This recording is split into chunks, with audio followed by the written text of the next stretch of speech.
Coco, welcome back to Rome. It's a wondrous city. It's an historic venue. And what does Rome mean to you personally? I think it's the last kind of test. I feel like before Roland Garros. So for me, it's always just the last lesson. I think that I have to learn from before the big show. Yeah. And you've got a good record here. 2 semis and a final last year, and you've won more matches here than any other 1,000. So what is it about Rome that makes your game flow?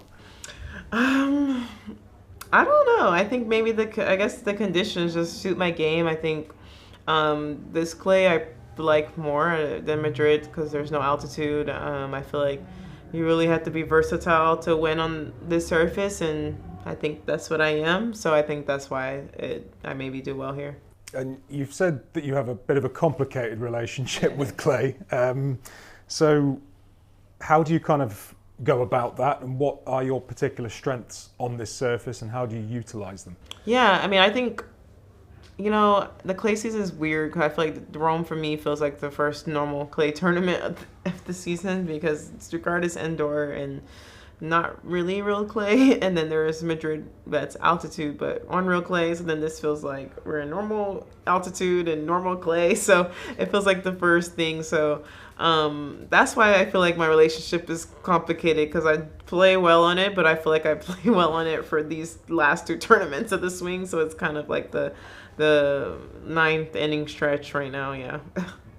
And since the start of the clay swing last year, you've been to 4 1,000 finals. So it's great consistency. You're always there or thereabouts, and something that you can be proud of, I'm sure.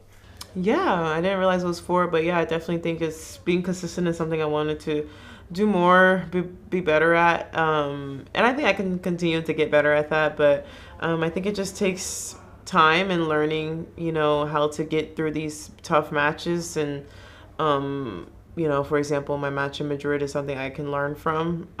So I think winning those matches can be the difference sometimes of losing and winning a title. So, yeah. And you're very much a part of this kind of blockbuster series at the moment with Arena and Elena and Iga. And how do you spur each other on, and how do you make each other better?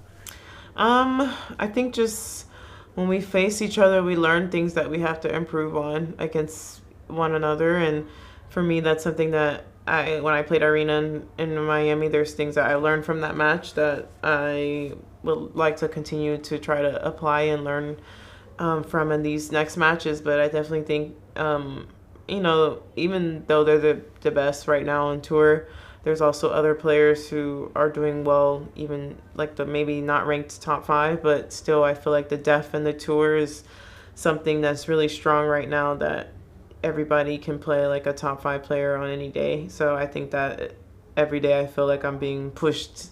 So it's something I appreciate because I need it. And this is also for you another part of the season where you're away from home for long periods. So that must be a challenge in itself as well for you. Honestly, I don't know. I feel like I'm one of the few Americans that kind of like being in Europe sometimes.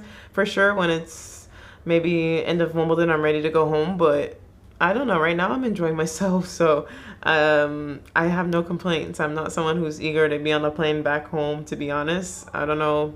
I've been coming to Europe since I was 10. So I think it's a sense of normalcy. And I'm also very lucky that I can fly my parents. Like, they come to some tournaments and be with me. I do miss my brothers. They're the 2 things I miss, even though I don't know if they miss me, but I miss them. So, but as far as like being home, it's okay. I like being in Europe. I think it's cool too. Awesome. Thanks so much. Thank you.